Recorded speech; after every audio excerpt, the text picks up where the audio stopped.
Passando 1% do nosso tempo com Deus hoje, nós vamos para o segundo livro de Samuel e eu quero te perguntar: você consegue esperar em Deus ou quer resolver tudo do seu jeito? Capítulo 1.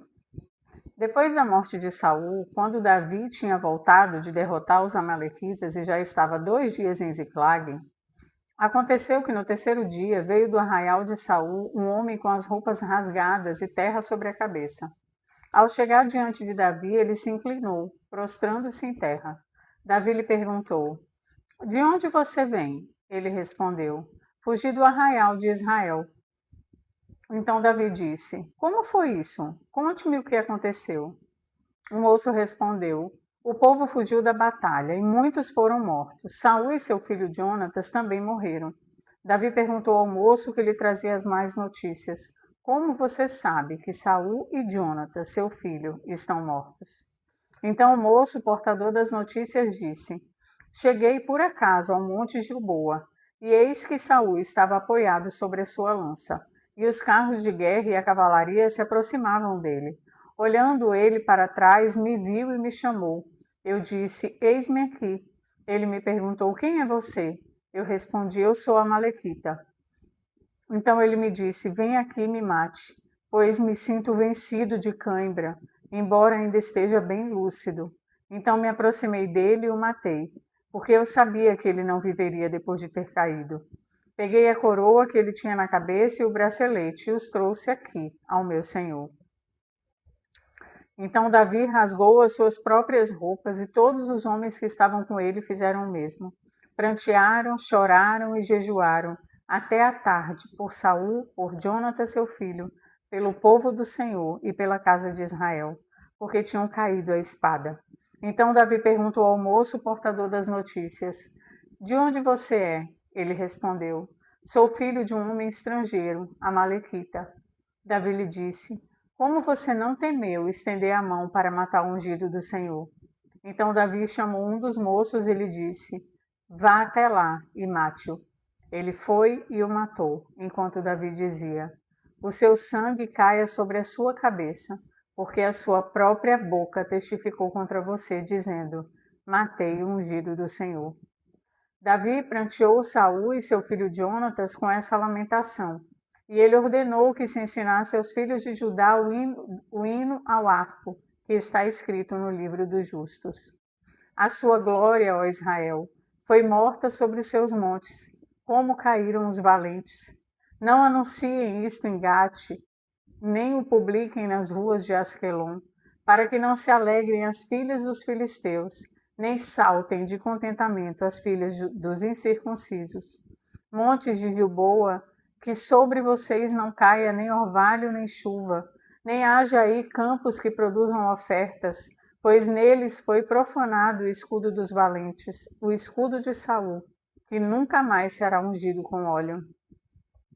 Sem sangue dos feridos, sem gordura dos valentes, nunca se recolheu o arco de Jonatas, nem voltou vazia a espada de Saul. Saul e Jonatas, queridos e amáveis, nem na vida nem na morte se separaram. Eram mais ligeiros do que as águias, mais fortes do que os leões. Filhas de Israel, chorem por Saul. Ele as vestia de rico escarlate e enfeitava com ouro as roupas de vocês. Como caíram os valentes no meio da batalha. Jonatas sobre os montes foi morto. Estou angustiado por sua casa, meu irmão Jonatas. Você era amabilíssimo para comigo. Excepcional era o seu amor, ultrapassando o amor de mulheres. Como caíram os valentes e pereceram as armas de guerra. Vamos continuar no 2. Depois disso, Davi consultou o Senhor, dizendo: devo ir a alguma das cidades de Judá? E o Senhor respondeu: vá sim. Davi perguntou: para onde eu devo ir? O Senhor respondeu: para Hebrom. Davi foi para lá, levando consigo as 2 mulheres, Ainoã, a jezreelita, e Abigail, a viúva de Nabal, o carmelita. Davi levou também os homens que estavam com ele, cada um com a sua família, e eles ficaram morando nas aldeias de Hebrom. Então vieram os homens de Judá e ali ungiram Davi rei sobre a casa de Judá. e informaram a Davi que os homens de Jabes de Gileade tinham sepultado Saul. Então Davi enviou mensageiros aos homens de Jabes de Gileade para dizer-lhe: Benditos do Senhor sejam vocês por este ato de bondade para com o meu senhor, para com Saul, pois vocês o sepultaram. E agora que o Senhor use de misericórdia e fidelidade para com vocês, e eu também os tratarei bem por causa do que vocês fizeram. E agora sejam fortes e valentes, porque Saul, o senhor de vocês, está morto, e os da casa de Judá me ungiram para ser seu rei. Abner, filho de Ner, capitão do exército de Saul, levou Isbosete, filho de Saul, para Maanaim, e o constituiu rei sobre Gileade, sobre os Azuritas, sobre Jezreel, Efraim, Benjamim e sobre todo Israel.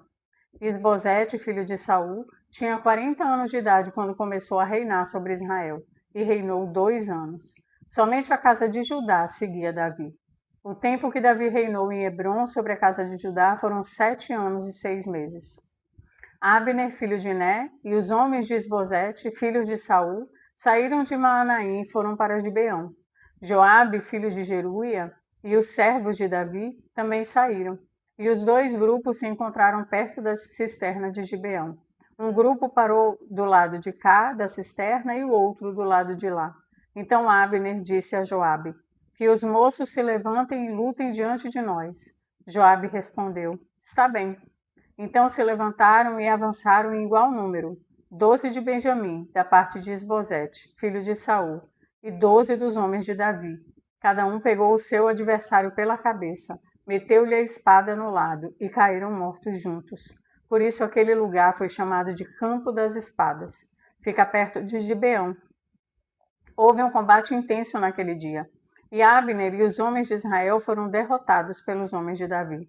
Estavam ali os 3 filhos de Zeruia, Joabe, Abisai e Azael. Azael, que era ligeiro como uma gazela, selvagem, perseguiu Abner, e na sua perseguição não se desviou nem para a direita nem para a esquerda.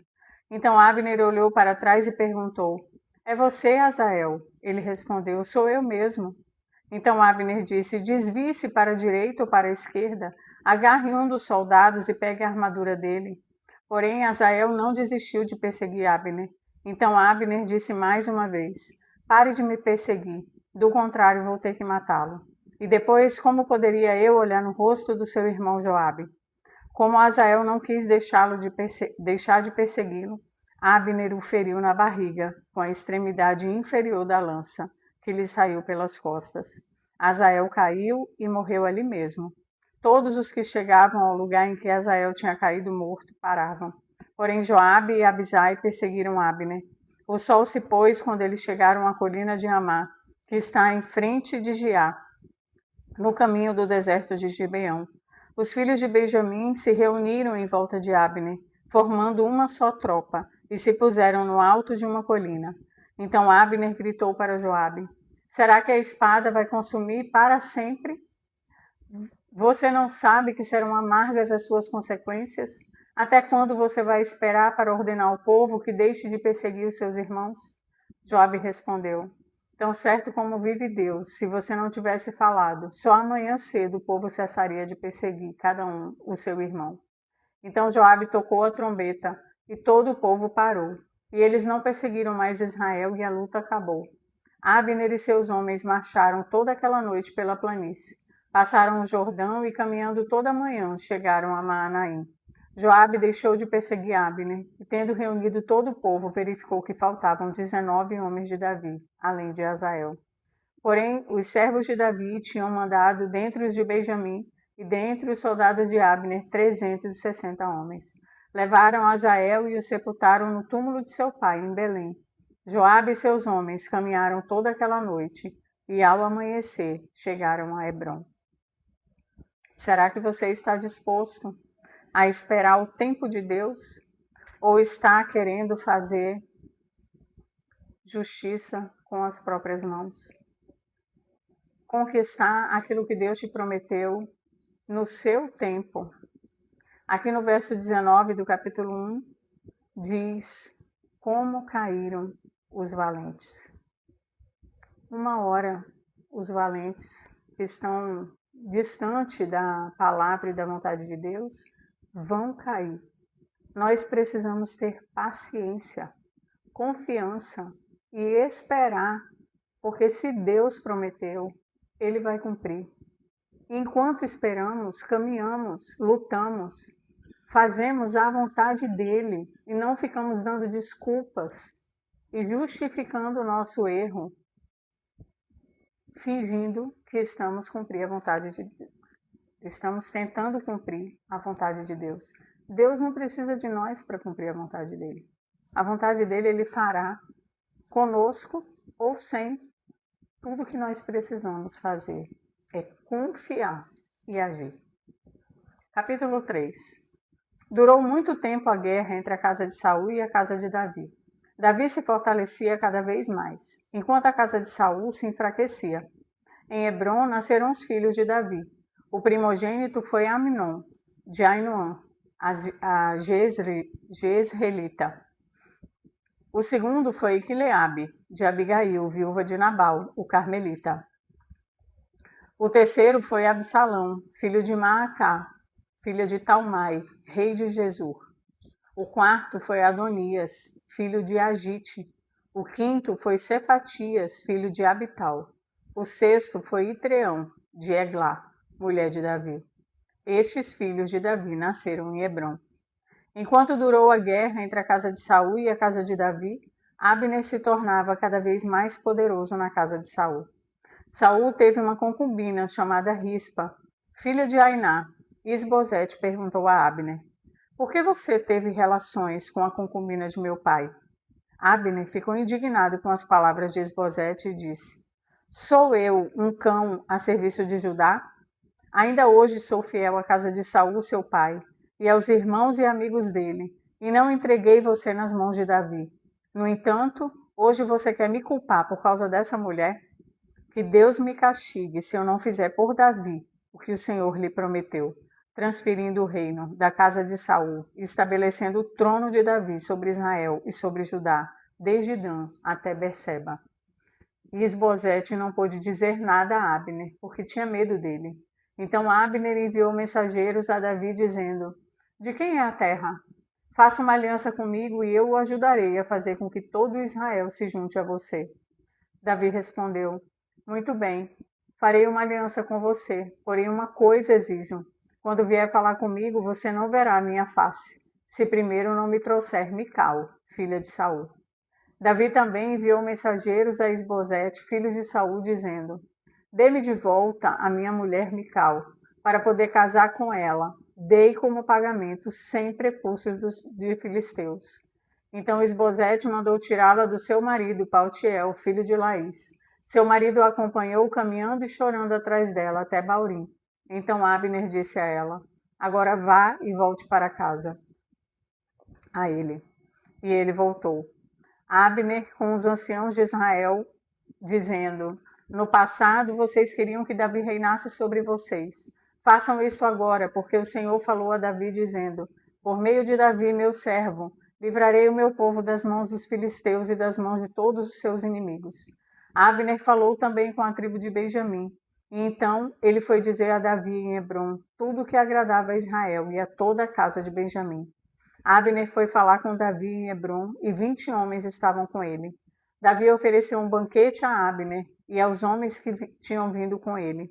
Então Abner disse a Davi: "Eu me levantarei e irei para juntar todo Israel ao rei, meu senhor, para fazerem aliança com o rei. E meu senhor reinará sobre tudo o que ele quiser." Então Davi deixou que Abner partisse e ele se foi em paz. Eis que os servos de Davi e Joabe vieram de uma investida e traziam consigo grande despojo.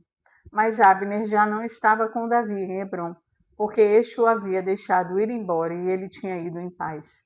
Quando Joabe chegou com toda a tropa que estava com ele, disseram-lhe: "Abner, filho de Né, veio falar com o rei, que deixou que ele fosse embora em paz." Então Joabe foi falar com o rei e lhe disse: "O que foi que o Senhor fez? Eis que Abner esteve aqui e o Senhor o deixou embora. Agora ele se foi. O Senhor bem conhece Abner, filho de Né. Veio para esganá-lo, para observar os seus movimentos e sondar todos os seus planos." Ao sair da presença de Davi, Joabe enviou mensageiros atrás de Abner, e eles o trouxeram de volta desde a cisterna de Sirá, sem que Davi o soubesse. Quando Abner voltou a Hebrom, Joabe o levou para um lado no interior do portão da cidade para lhe falar em segredo, e ali o feriu na barriga. E assim Abner morreu por ter derramado o sangue de Asael, irmão de Joabe. Depois, quando Davi ficou sabendo, disse: Eu e o meu reino somos inocentes diante do Senhor para sempre do sangue de Abner, filho de Ner. Que este sangue caia sobre a cabeça de Joabe e sobre toda a casa do seu pai. Que nunca lhe falte, que nunca falte na casa de Joabe e sobre toda a casa, que nunca falte na casa de Joabe quem tenha fluxo, quem seja leproso, quem se ajunte em muleta, quem caia a espada, quem necessite de pão. Assim Joabe e seu irmão Abisai mataram Abner, porque este tinha matado Asael, o irmão deles, na batalha de Gibeão. Então Davi disse a Joabe e a todo o povo que estava com ele: Rasguem as suas roupas, vistam-se de panos e saco e façam lamentação por Abner. E o próprio rei Davi ia seguindo o caixão. Sepultaram Abner em Hebrom. O rei levantou a voz e chorou junto à sepultura de Abner, e todo o povo também chorou. E o rei fez a seguinte lamentação por Abner: Porque Abner teve de morrer como se fosse um tolo. As suas mãos não estavam atadas, nem estavam acorrentados os seus pés. Você caiu como quem cai diante dos filhos da maldade. E todo o povo chorou muito por ele. Então o povo veio fazer com que Davi comesse pão, sendo ainda dia. Mas Davi fez este juramento: Que Deus me castigue severamente se eu provar pão ou qualquer outra coisa antes que o sol se ponha. Todo o povo notou isso e aprovou essa atitude, assim como aprova tudo que o rei fazia. Naquele dia, todo o povo e todo Israel ficaram sabendo que o rei não tinha nada a ver com a morte de Abner, filho de Ner. Então o rei disse aos seus servos: Saibam que hoje caiu em Israel um príncipe e um grande homem. Hoje sou fraco, embora ungido rei.